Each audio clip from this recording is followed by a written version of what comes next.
next we're going to hear from some of the folks that have the capital and are looking for places to invest it. So I'd like to invite Jim Howard, principal at DV Financial Services, and Ryan Kirkpatrick, partner at the Colorado Impact Fund, to the stage, and they're both going to talk. We'll hear first from Jim and then from Ryan about the types of investments they're looking to make and what communities can do to bring that capital in beneficial ways. Good morning, everyone. Good morning. And thank you so much for inviting me to speak a little bit about where the program is with respect to capital raising and how this program can benefit communities. And I will be weaving into my comments some of the concerns that Councilwoman Johnson has expressed for the potential for negative impacts on communities. So just a little bit about us. DV Financial Services is the broker-dealer arm of an entity based in Phoenix known as Dudley Ventures. And we've been really proudly investing in low-income communities now for over 20 years, starting with the low-income housing tax credit program. And then we've made a very substantial market in the new markets tax credit program. So we're extremely familiar with the zones that have been chosen throughout the country. So we're national. We have 25 folks that work for us. And we're very much early adopters in this space. I might add, just as to the broker-dealer role, that one shouldn't lose sight of the fact that that raising capital in opportunity zones through opportunity funds are really securities. And I think, if anything, Mark and I have been speaking on this program now around the country. And I think the one thing that rings clear every time, I hear Mark and you learn about the direct approach, indirect approach, and the rules associated with this, is that I think, not only are there rules, tax rules that need to be very carefully watched, monitored, and really, complied with, but then you have the securities aspect of raising these funds as well, making sure that when you sell interest in the fund, that's really done on an appropriate basis. I think the thing that most people really want to hear from those of us that are actively engaged in raising capital is, where is this capital coming from? Where are these capital gains that have been derived? Where are they? How are they flowing? What are we seeing in the marketplace? What are various approaches to that capital? And so the most of what's on this slide is really a commercial for how deeply involved we've been in this space from the outset. But more importantly, now that we have rules, I think the most important question is, okay, well, what are we really seeing in the marketplace? What are we doing? How are we raising the capital? And just to give you a spectrum, and obviously, my fellow panelists here will have their own approach. Let me just say that because of the relative simplicity in forming a fund, that we're going to see really tremendous diversity in terms of various approaches in the marketplace.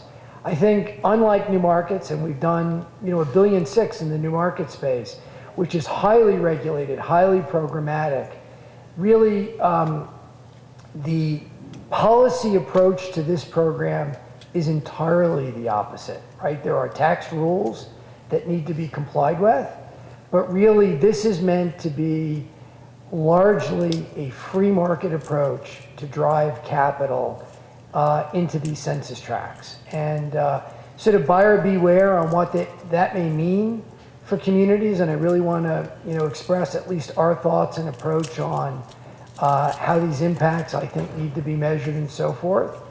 But I think our approach, which may be somewhat unique, maybe not, as this space emerges, is in our broker-dealer, we have not seen at all any shortage of capital to flow in depending on what the asset classes are now that we have rulemaking.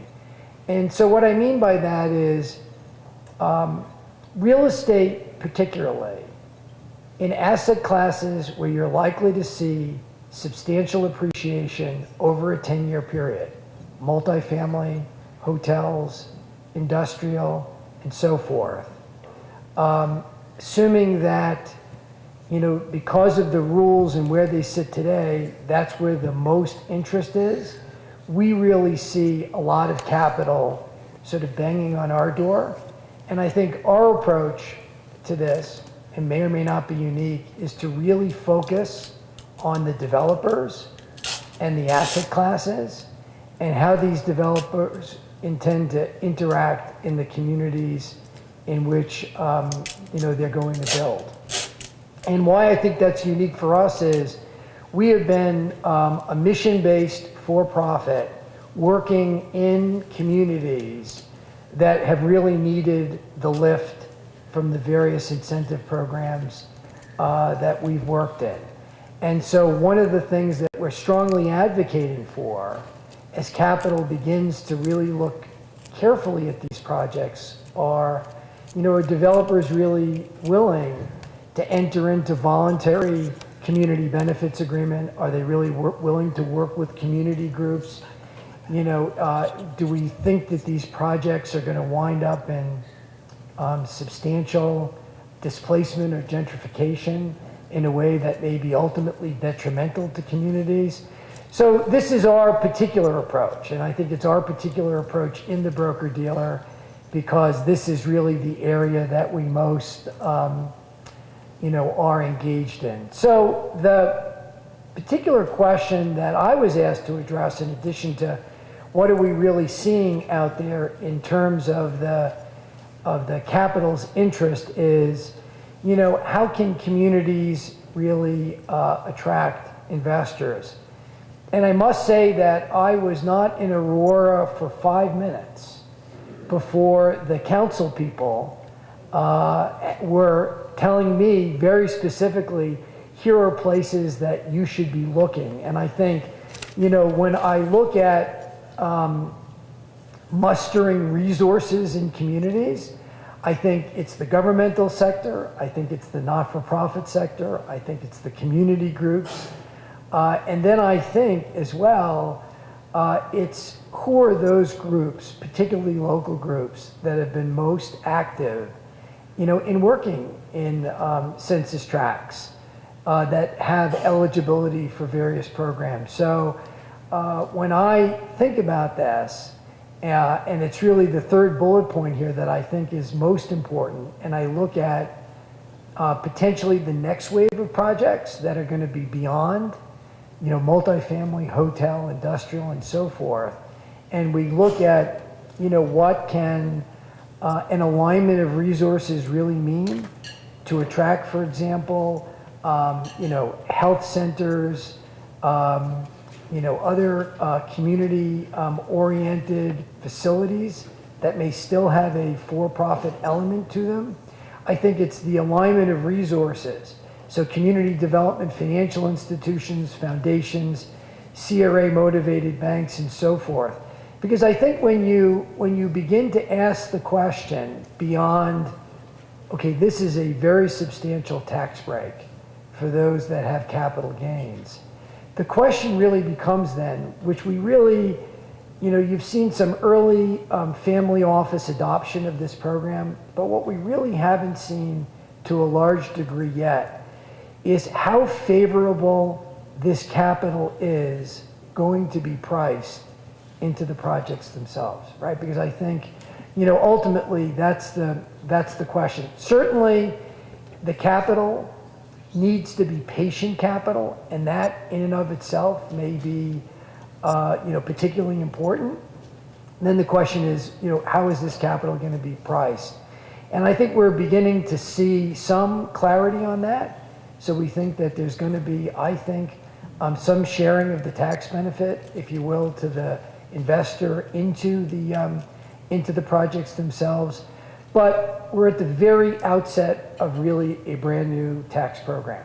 And so I think stay tuned.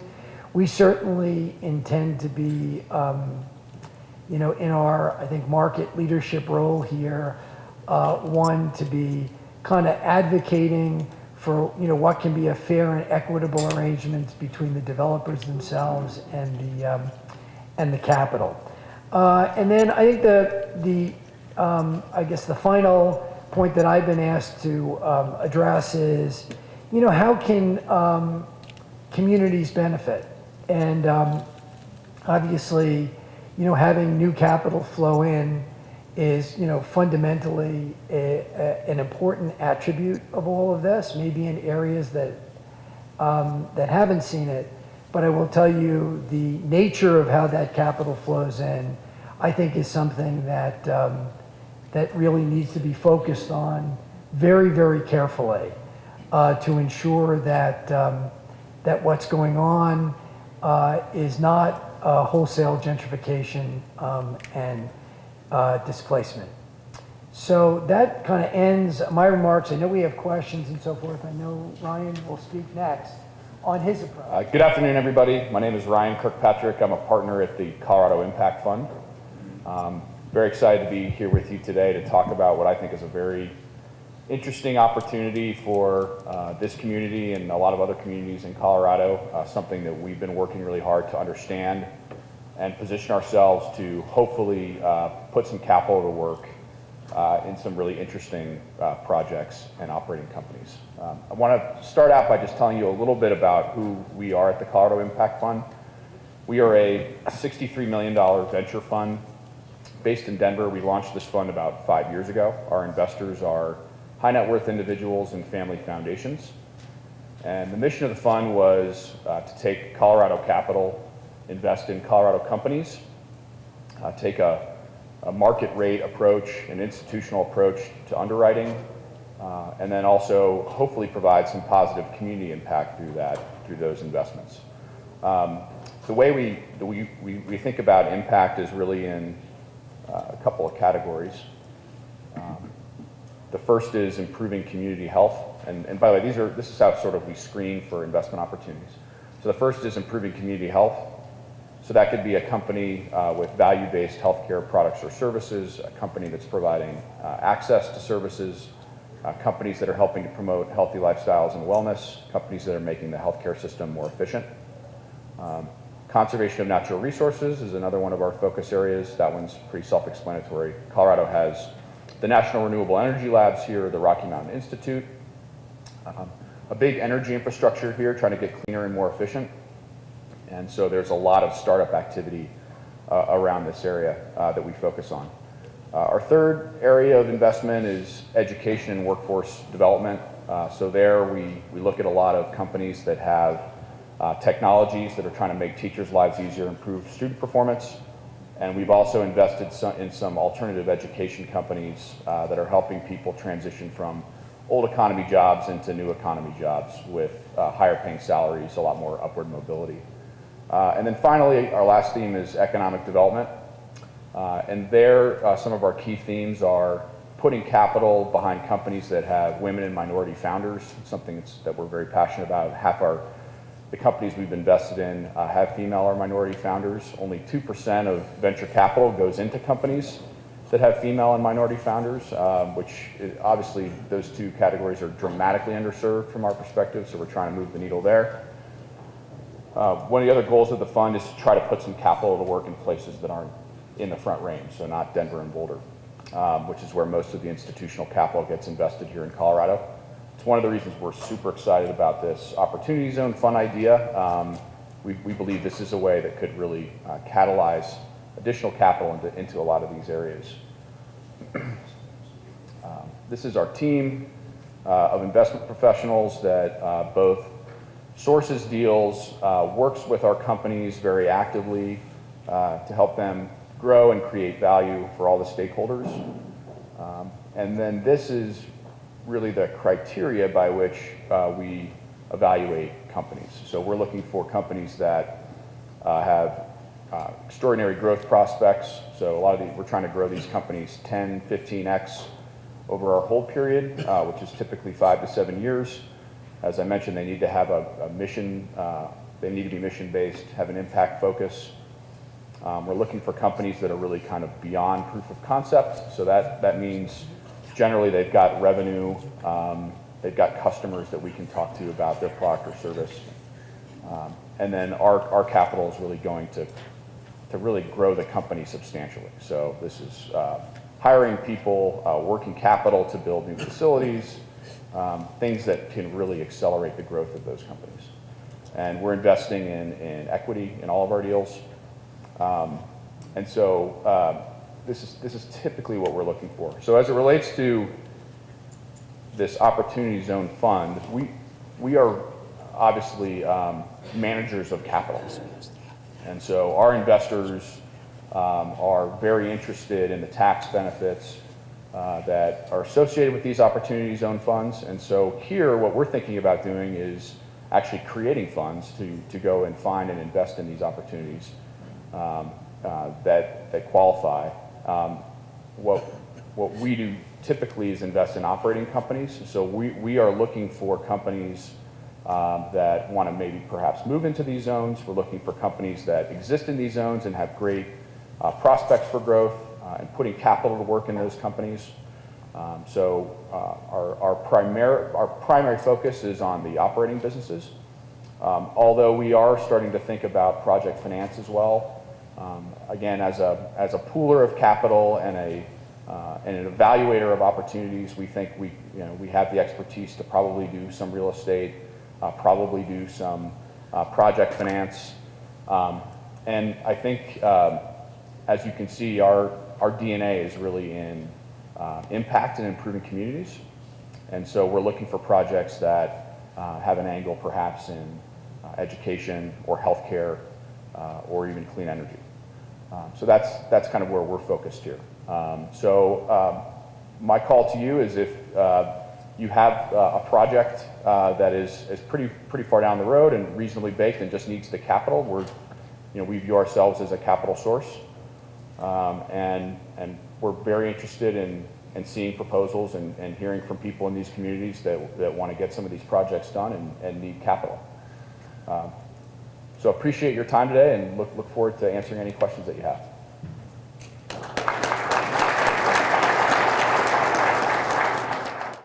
So we have a little bit of time for questions and would love to take questions from the audience as well. But I had a first question for Jim and Ryan, which is, how has the Opportunity Zone changed, if at all, the portfolio of things that you're looking at or the way you're evaluating deals?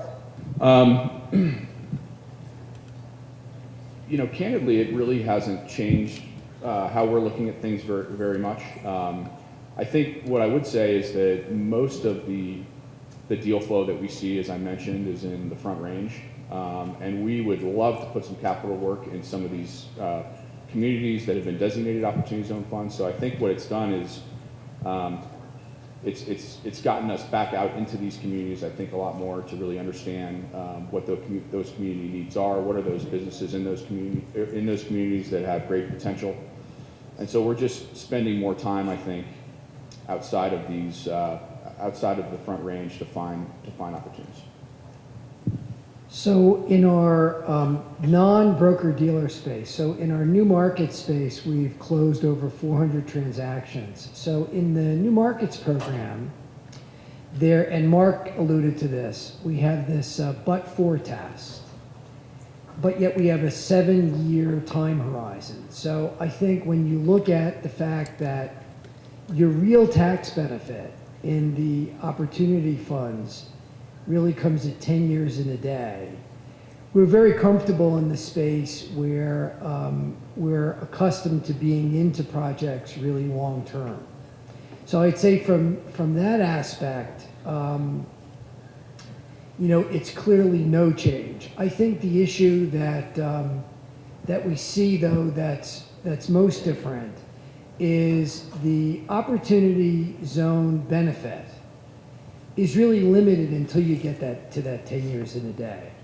So, how projects and businesses and other investments will rank, in economic upturn, downturn. I mean, we've certainly in the midst of this huge long-term boom, whether we're headed for a correction, whether that correction is over potentially by the time we get out. I mean, I think these are all, very relevant questions for this program, which is, it's not a program, it's an incentive. I have to be very careful about that. So I think there are some attributes and aspects of it. We have $1 billion under management in, tax credit type programs, so we're very comfortable in sort of underwriting for the long term that it's going to be around.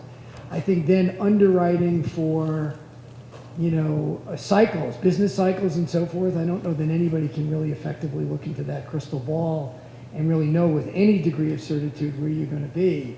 But I think that trying to pick winners and developers and so forth, I think is going to, and businesses, the best you can is going to be a really important aspect of that.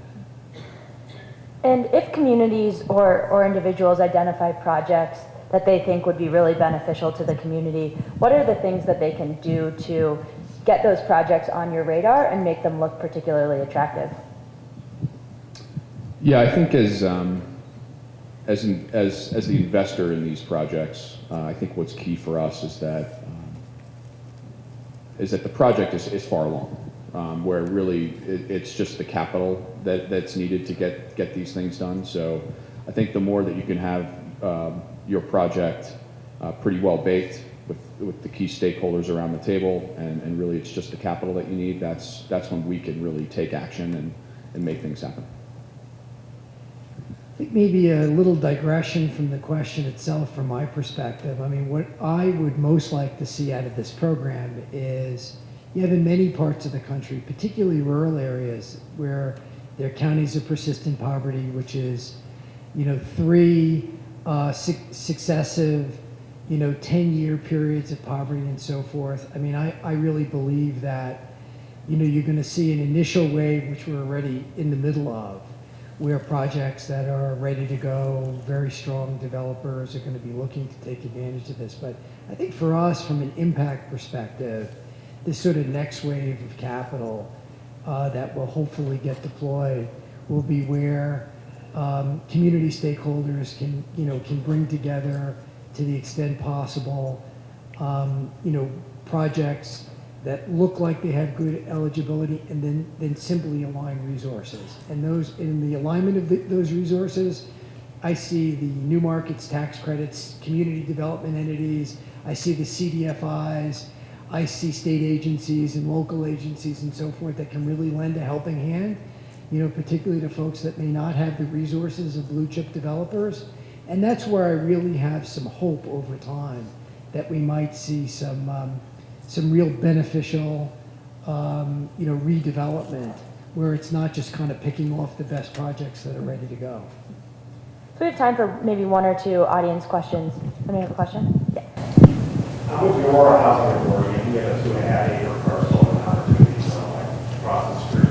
So I'm just curious as far as implementing this incentive with Section 42.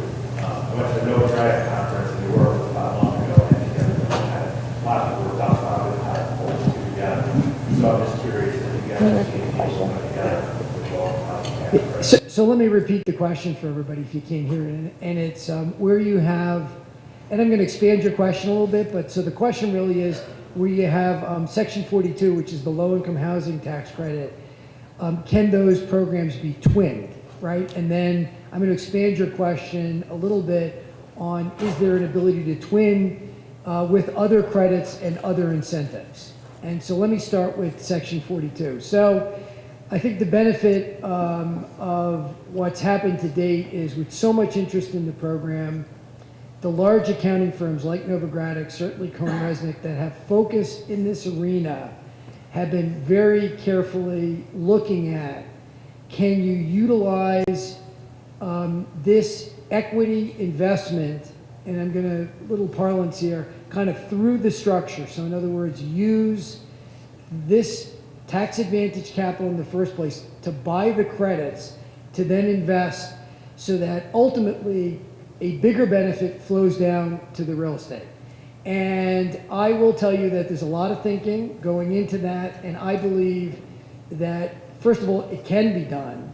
There's a lot of very smart tax lawyers looking at it, and I really think by the end of the year, now that the regulations are out, you're going to start to see movement in that direction. We're certainly seeing it already with the historic tax credit. So if you look at the other major programs that are credits, historic tax credits will lend itself very well to this equity sale. The low-income housing tax credit will lend itself very well. The new markets tax credit, not so well. The new markets, Mark alluded to this, the new markets tax credits are really structured as loans. In order to utilize the new markets tax credit, we've looked at this. They have to be what are called equity quickies. They're not presently really favored or permitted by the CDFI. They're permitted by the CDFI fund, but you need some regulatory change to your allocation agreements and so forth. I do think that you'll be able to bring the opportunity zone capital in as sponsor equity in new markets deals. We're certainly seeing all of that. But fact of the matter is the credits can be twinned with the opportunity zone capital, and I think that there are very exciting opportunities. And we're certainly, maybe during the lunch break, can talk a little bit more in specifics on what we're seeing, what folks are seeing in terms of maybe some potential pricing benefits to having it flow, into these low-income housing tax credit projects. Thank you. So we're going to keep the program. Do we have one more question back there? Wait, one more quick question. So my question is primarily for Ryan, but so we need to use capital gains to do these investments, right? So are you guys creating new funds for opportunity zone investments that are just capital gains? Are you tapping into your existing investors? Are you reaching out to new investors who might have capital gains? Like, what are impact investing funds looking at here? Yeah, so we, at this stage, we have not figured out a way to create a traditional fund structure around opportunity zone funds. And a lot of it, and we probably need to see some more of the rules, but part of what's tricky about what we traditionally do in these funds is we get committed capital from investors, and then we're drawing that capital over time as we find the opportunities. And so what's a little tricky about this is you're incentivized to get it invested quickly, and that capital can't be committed capital. It's got to be capital that's out the door. And so, part of what we're going to start doing is just trying to do this on a project by project, company by company basis, and then figure out the fund structure perhaps as we go. There could be we've been thinking about some ways to do it. But to your question about the pools of capital, all of our existing investors do have capital gains and they're interested in finding places to invest through these funds. And so I think what we're likely to do is once we find a project or a company, we'll go to our investors, create a special purpose vehicle for that particular investment, and then ask our investors, who wants to participate. But I think we have a lot of eager investors, I think, is the answer to your question. And unfortunately, Ryan won't be here this afternoon, but Jim will still be around for our Opportunity Zone office hours in the afternoon and during the lunch break for additional questions. So join me in thanking them, and then we'll invite our next panel to the stage.